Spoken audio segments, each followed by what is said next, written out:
नमस्ते फ्रेंड्स। आज की इस वीडियो में बताऊंगी कि रीपॉटिंग क्यों ज़रूरी है। सबसे पहले बताती हूँ कि हमें क्यों करनी चाहिए रीपॉटिंग। तो रीपॉटिंग हमें प्लांट की हेल्थ के लिए, उसकी जड़ों को मजबूत करने के लिए, प्लांट की अच्छी ग्रोथ के लिए हमें रीपॉटिंग करनी चाहिए। दूसरी बात कि हमें कब कब हम जो है रीपॉटिंग करते हैं। जब भी हम नर्सरी से प्लांट लेके आते हैं, वो लाल मिट्टी में लगा होता है या फिर चिकनी मिट्टी में लगा होता है, उसको हमें रीपॉटिंग करनी पड़ती है। पहली बार हम रीपॉटिंग तब करते हैं, जो जड़ें हैं उसे धोकर हमें प्लांट को रीपॉट करना चाहिए ताकि प्लांट की ग्रोथ अच्छी हो सके।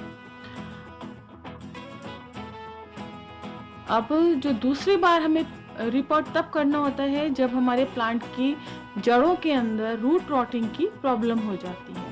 प्लांट की ग्रोथ जो है लगभग रुक जाती है, प्लांट के अंदर किसी भी तरह की फ्लावर और कलियां नहीं रहती हैं, तब हमें ये देख लेना चाहिए कहीं इसकी जड़ों में कोई प्रॉब्लम तो नहीं है।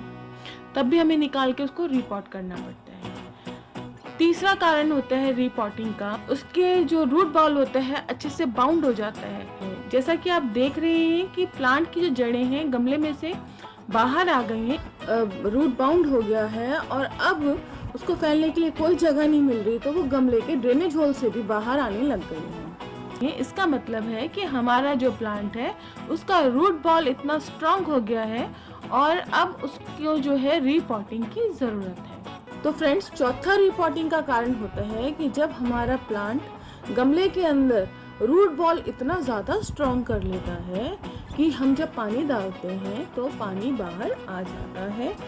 अक्सर लोग समझते हैं कि हमारे गमले की जो मिट्टी है वो बहुत अच्छी और वेल ड्रेन है। वास्तव में ऐसा नहीं होता है। जब प्लांट 3-4 साल से भी ज़्यादा एक ही गमले में लगा है, जो प्लांट है अपनी जड़ों का इतना स्ट्रॉन्ग रूट बॉल बना लेता है कि उसके कारण जो पानी है वो मिट्टी में ना जाकर गमले और पौधे की जड़ों के साइड की जो जगह होती है वहां से बाहर निकल जाता है। तो अब ये मेरा हिबिस्कस का प्लांट है जिसको मैंने 2-3 साल से रीपॉट नहीं किया है और अब देखिए मैं इसको रीपॉट करूंगी। इसका जो रूट बॉल है बहुत ही स्ट्रॉन्ग है और अगर मैं इसको रीपॉट मैंने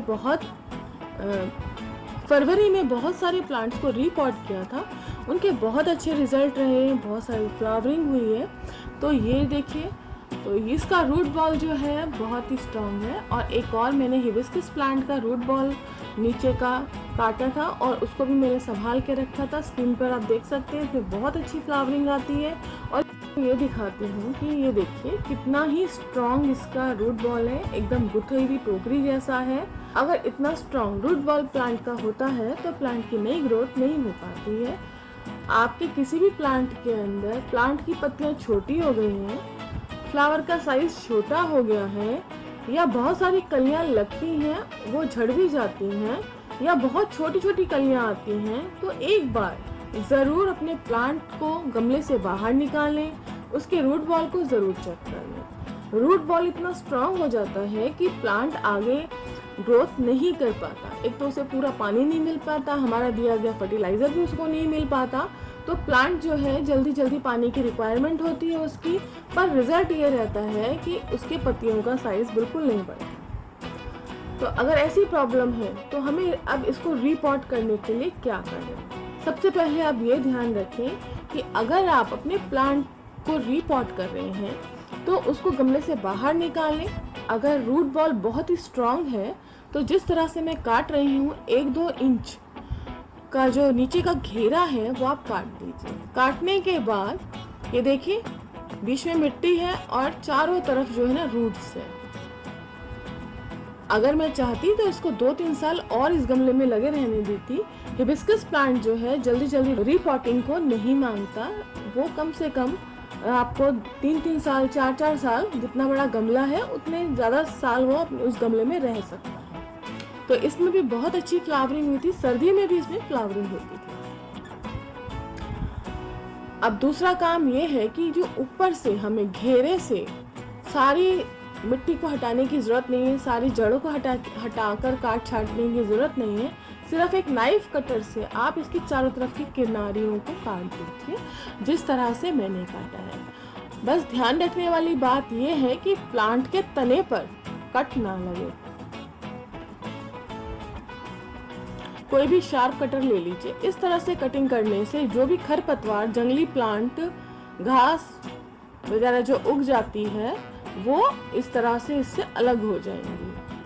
आप जब भी अपने गमले को रीपॉट करें, अगर आपने रूट बॉल बहुत छोटा कर दिया तो उसे बड़े गमले में आपको नहीं लगाना। आपको रूट बॉल के अकॉर्डिंगली 1 इंच या 2 इंच बड़ा गमला चाहिए, और इससे ये होगा कि जो हमारा प्लांट है वो जल्दी से रूट बाउंड की कंडीशन में आ जाएगा। जैसे ही वो जड़ें गमले की सरफेस को टच करेंगी, इनसे वो मुड़ना शुरू हो जाती हैं और अपने आसपास एक बहुत स्ट्रॉन्ग घेरा सा बना लेती हैं, और तभी ये प्लांट जो है फ्लावर्स देना शुरू करता है। अगर बहुत बड़ा गमला होगा और रूट बॉल बहुत छोटा हो गया है तो क्या होगा, एक तो कारण होगा कि रूट्स में गलने की प्रॉब्लम हो जाएगी, रूट गल सड़ सकती हैं। दूसरा कि आपके प्लांट के अंदर जो फ्लावरिंग का टाइम है वो और लंबा खींच सकता है। हो सकता है उस साल फ्लावरिंग ही ना, अब जब तक रूट का अच्छे से बाउंड नहीं हो जाएंगी तब तक वो फ्लावरिंग पर नहीं आएगा। छोटे गमले में जल्दी से रूट बाउंडिंग होनी शुरू हो जाएगी और वो जल्दी से फ्लावरिंग दे देगा। अब मैंने क्या किया है कि जितनी मैंने मिट्टी हटाई थी, नीचे से सरफेस काटा था, उसी मिट्टी में मिला सकते हैं या फिर आप दूसरी मिट्टी ले सकते हैं। उसके अंदर मैंने गोबर का खाद मिलाया है, थोड़ा सा बोन मील मिलाया है, थोड़ा सा फंजीसाइड पाउडर मिलाया है और मिलाई है नीम की खली। अब यहाँ पर गमले का सबसे पहले आपको ड्रेनेज होल चेक करना है। ड्रेनेज होल अगर नहीं बना हुआ तो ड्रेनेज होल बना लीजिए। प्लास्टिक का गमला है तो बहुत सारे छेद कर लीजिए पेचकस को गर्म करके, और उनके ऊपर मिट्टी के ठिकरे रख लीजिए। गमले के या मटकों के टुकड़े जो होते हैं वो आप रख सकते हैं। फिर उसके बाद जो मैंने खाद बनाई है, मिश्रण बनाया है, जिसके अंदर एक भाग खाद है और एक भाग मिट्टी है, और उसके अंदर कुछ थोड़ी थोड़ी मात्रा के अंदर बोन मील, फंजीसाइड और माइक्रो न्यूट्रिएंट्स के लिए आप चाहें तो सीवीड्स भी यूज कर सकते हैं, घर की खाद भी डाल सकते हैं।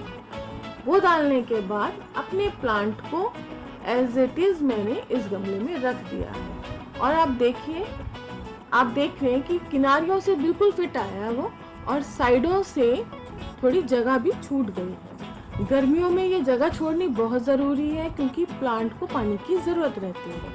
अब धीरे धीरे अपने गमले को भर लीजिए, और भरने के बाद इसके अंदर पानी जो है ज़रूर दे दें, और रीपॉटिंग के बाद अपने गमले को एक ऐसी जगह पे रखें जहाँ पर डायरेक्ट सनलाइट इसके ऊपर ना आए कुछ दिन के लिए। जैसे ही आपको लगे थोड़ा सा आपका प्लांट सेट हो गया है तो उसे वापस धूप में ले आए। लेकिन फ्रेंड्स, बहुत तेज़ गर्मी के अंदर अपने प्लांट को बिल्कुल भी धूप में, तेज़ धूप में नहीं रखना चाहिए।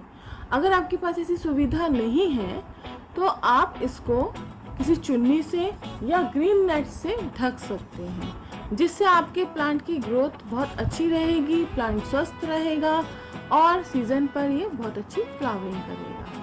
तो उम्मीद है कि ये वीडियो आपको अच्छा लगा होगा और आप भी अब जान गए होंगे कि हमें रीपॉटिंग क्यों करनी चाहिए और कैसे करनी चाहिए और कब कब करनी चाहिए। तो फिर अगली वीडियो पर फिर मिलूंगी किसी नई जानकारी के साथ। नमस्ते।